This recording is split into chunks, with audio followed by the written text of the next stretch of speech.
बिना आप लोग का जागरूकता का स्कूल नहीं चल सकता है, स्कूल के बच्चे नहीं सीख सकते हैं। इसलिए गार्जियन का पार्टिसिपेशन बहुत जरूरी है। इसलिए उनको आप लोग घर में देखिए क्या कर रहे हैं बच्चे। और आजकल बहुत सारा बच्चे लोग मोबाइल इस पर बहुत ध्यान देते हैं, उस पर वो लोग पढ़ते लिखते नहीं है, तो उसको भी कंट्रोल कीजिए, मोबाइल मत दीजिए। अगर जरूरी नहीं है तो उनको मोबाइल मत दीजिए, क्योंकि उस मोबाइल बहुत भटकाव का कारण है। वो उसमें पढ़ते हैं नहीं पढ़ते हैं, उसमें वो लोग क्या क्या चीज़ देखते हैं पता नहीं, लेकिन मोबाइल से आप लोग उनको दूर रखिए। और मैडम ने कहा जैसे कि कोई भी फंक्शन होता है तो हाँ, जिस दिन फंक्शन उस दिन भेजिए बच्चा को। किसी घर में शादी तो जाएगा ही, लेकिन उसके आगे पीछे 2 दिन पहले 2 दिन बाद में ये सब करने से तो नियमित उपस्थिति नहीं होगा और हम लोग नहीं सिखा पाएंगे बच्चों को। सिखाना है तो आप लोग जागरूक बनिए, हर काम देखिए, अपने लोग कॉपी डेली चेक कीजिए। इतना ही करके मैं अपनी वाणी को विराम दूंगी। सहयोग होना चाहिए। इस विषय पर 2 शब्द हम अपने अनुभवी शिक्षक जो विश्वविद्यालय के लिए पूर्ण समर्पित हैं, अपना बेस्ट करने का प्रयास करते हैं, लेकिन फिर भी रिजल्ट नहीं आ पा रहा है। तो मैं आग्रह करूंगा अपने संजय डुमडुम सर को कि इस विषय पर अपना महत्वपूर्ण विचार हम लोगों के सामने रखें। क्लास टीचर हूँ, तो सबसे बड़ी समस्या तो ये रही कि हमारे स्कूल में 24 बच्चे अभी एडमिट हैं, 22 ऑलरेडी एक वाले हैं तो 23 हो रहा है। उसमें से डेली हमारे बच्चे 11-12 ही आ रहे हैं, तो यहाँ तो कहीं मुझे और शिक्षक का समर्थन दिखाई नहीं देता है। और इस बार सरकार बड़ा आदेश निकाली है कि जिसका 75% उपस्थिति नहीं रहेगी उसका परीक्षा के लिए फॉर्म नहीं भरा जाएगा। ना कितने के बच्चे आप अभिषेक के पिताजी हैं, बेटे आप संदीप, ठीक है, पीछे वाले वंश, फिर किधर खड़ा होने के लिए खड़ा हो जाइएगा ना एक बार खड़ा हो जाइए। 10 क्लास के पेरेंट्स, मतलब हाँ 10 क्लास में पढ़ने वाले बच्चों के पेरेंट्स। अंजलिना देखिए आ नहीं रही बच्ची, 2 महीना से क्या था, कहाँ है नहीं पता मुझे। 3 बार मैंने उसका घर जाकर विजिट किया, सर कहते हैं नहीं आते हैं। तो जब नहीं आते हैं तो उजाला उत्पन्न करती है। अगर घर में दिया ही ना हो तो घर में हमेशा आपको अंधेरा ही मिलेगा। इसीलिए कहा गया कि माता पिता अगर पढ़ा लिखा हो तो दिए के रूप में वो काम करेंगे और अपने आने वाले वंशजों को वो पढ़ाने और उच्च कोटि का सोच देने में वो अव्वल होंगे।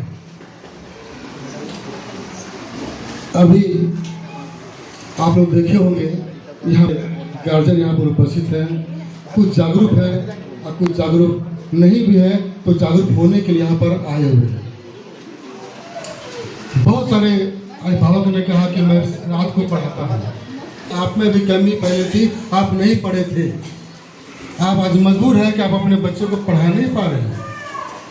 अगर आप पढ़ लिखे होते, आप में शिक्षा के प्रति थोड़ी जागरूकता होती, तो आप जरूर आज अपने बच्चों को भी पढ़ाते संध्याकालीन में। तो माता पिता का बहुत बड़ा रोल होता है। अगर माता पिता पढ़ा लिखा हो तो अपने घर में जो छोटी मोटी जो व्यवस्थाएं हैं उसको पूर्ण कर सकते हैं। अपने बच्चों में जो छोटी मोटी कमी है उसको बता सकता है। जैसे मान लीजिए कि हमने विद्यालय में बच्चे को पढ़ाया, वो नहीं समझ पाया, हमसे नहीं खुल के हमसे नहीं बात कर पाया। हो सकता है कि अपने घर में अपने माँ बाप से वो खुल के बात करता हो, अपने माँ बाप से पूछ सकता है कि पापा मम्मी थोड़ा सा इसको हम नहीं समझ पाए, आप बता सकते हैं क्या? तो वहाँ पर आप अगर पढ़े लिखे हैं तो बता देंगे, और अगर आप पढ़े लिखे नहीं हैं तो आपको वहाँ पर शर्मिंदगी महसूस होगी कि काश हम भी पढ़े लिखे होते तो आज हम उस बच्चे को पढ़ा पाते। इसको है ना, तो बागवानी कर सकते हैं, छोटा मोटा किसी तरह का श्रमदान कुछ भी कर सकते हैं। महीना में एक दिन भी आकर थोड़ा सा कुछ भी अगर विद्यालय के लिए कर पाए तो कर सकते हैं।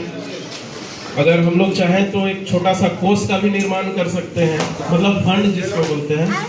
ये आप लोग से चर्चा करने के बाद ही हम लोग ऐसा निर्णय ले सकते हैं। मतलब एक चाहे तो हम लोग एक फंड का भी निर्माण कर सकते हैं जिसमें हम सभी शिक्षक भी सहयोग करेंगे, आप भी सहयोग करेंगे। कुछ ऐसा काम होता है जो सारा काम विभाग तो नहीं करेगी, लेकिन हम लोग अपने स्तर से भी किया जाना चाहिए, और जो एकदम कम से कम खर्च में भी हो सके। ऐसा नहीं है कि हम लोग को हजारों रुपया खर्च करना है, 100-200 रुपया 500 रुपया खर्च करके भी अगर विद्यालय को सुंदर बनाया जा सकता है तो हम लोग को उसकी तरफ अग्रसर होना चाहिए, और सब में ऐसी भावना जरूर से विकसित होनी चाहिए, है ना। तो अगर आप लोग कुछ बोलिएगा तो ठीक है, नहीं तो फिर समय भी काफी हो चुका है और आप लोग भी जाने के लिए इच्छा जाहिर है, कर रहे हैं, उत्सुक हैं। तो किसी को अगर कुछ बोलना है तो बोल सकते हैं।